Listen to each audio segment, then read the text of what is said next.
manolotra ny arahaba tompoko raha ny sary azo vamizana-bolana dia mbola mitoetra ao atsimo Madagasikara hatrany aloha ilay rindrin-drahona na antsoina hoe frange na merontsakorana tamin'ny faritra maro teto amintsika. Arak'izany dia mbola mitoetra hatrany ny oram-baratra aty amin'ny ilany andrefana ny tapany atsimon'ny afovoantany miazo any Vatovavito Vonany sy Atsimo Atsinanana. Ho an'ny faritry Betsiboka sy Analamanga manokana dia andrahona ny takarivana ny alina mety isy ihany ny tandrifin-drahona andalo noho ny fitaran'ny orana avy aty atsimo na avy andrefana. Ho an'ny mpampiasa ny ranomasina sy mpanjono any amorontsiraka atsimo nosy kosa dia entanina mba ho mailatrany rehefa mivoaka mendrika satria andrivotra ny andro izay arahana alin-drano vaventy ka mety hanonja be na ahery zany ny ranomasina. Andao jerentsika amin'ny antsipiriany ary nyvina mitoetry ny andro amin'ny rahampitso maraina azo orana tandrifin-drahona ny aty amin'ny faritry Vatovavito Vonany Atsimo Atsinanana mipakatra ny taolanara ary mitatra aty amin'ny ilany Atsinanana vakina karatra Amoronmany ary Matsiatrambony. Andrahona kosa mety arahana orana tandrifin-drahona indraindray ny morontsiraka ny Sofia ny faritry Boeny Melaky ny Aritany ny faritry Menabe mitatra aty Betsiboka Bongolava Itasy Analamanga ary ny ilany andrefa vakina karatra Amoronmany Matsiatrambony mipakatra ny faritry Orombe sy Anosy. Ho an'ny faritra Avaratra Atsinanana sy ny morontsiraka andrefana ary atsimo nosy kosa dia omaina ny andro amin'ny ankapobeny. Raha ny tolakandro indray dia mbola mitohy omaina hatrany aloha ny aty amin'ny faritra Avaratra Atsinanana ny morontsiraka andrefana sy atsimo nosy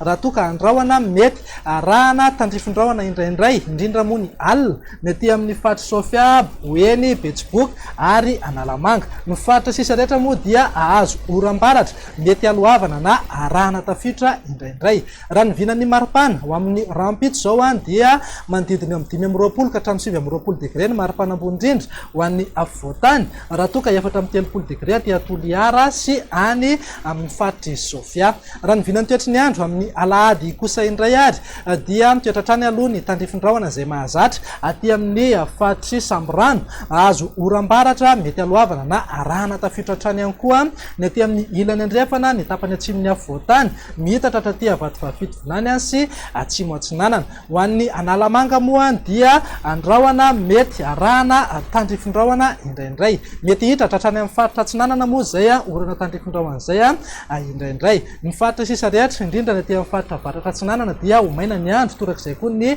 morontsiraka atsimo nosy. Raha ny maripana amin'ny alahady izay zao dia manodidina eo amin'ny 7 na 20 degré ho an'ny afovoantany raha mananika hatrany amin'ny 4 degré aty Betsiboka Boeny ary ny faritry Sofia. Ho faranantsika amin'ny vinan'ny toetry ny andro amin'ny alatsinainy ary izay dia andrahona ny aty amin'ny faritry Sofia Boeny Betsiboka ary Analamanga azo oram-baratra mety alohavana na arahana izay aty amin'ny ilany andrefana ny tapany atsimon'ny afovoantany miazo amin'ny faritry Vatovavito Vonany sy Atsimo Atsinanana. Ny faritra Avaratra Atsinanana sy ny tendriny atsimo Madagasikara moa dia andrahona amin'ny tsitokotoko na andrahona vitsy. Raha ny maripana amin'ny alatsinainy izay zao dia mananika hatrany amin'ny 5 degré mihitsy aty amin'ny faritry Sofia tsy ho latsadraran'izay fa mananika hatrany amin'ny 4 degré koa ny maripana ambony indrindra aty amin'ny faritry Boeny sy Betsiboka. Ho an'ny afovoantany moa dia manodidina 7 ka hatramin'ny 7 degré raha eo anelanelany 4 ka hatramin'ny 1 degré zay aty amin'ny amorontsiraka Atsinanana. Dia zay indray raha ny vinan'ny toetry ny andro atanatin'ny 3 andro avy manome fotoananao ho amin'ny manaraka indray. Zay avy aty amin'ny Météo Madagasikara dia mirary farany herinandro finaritra ho anao. Veloma tompoko.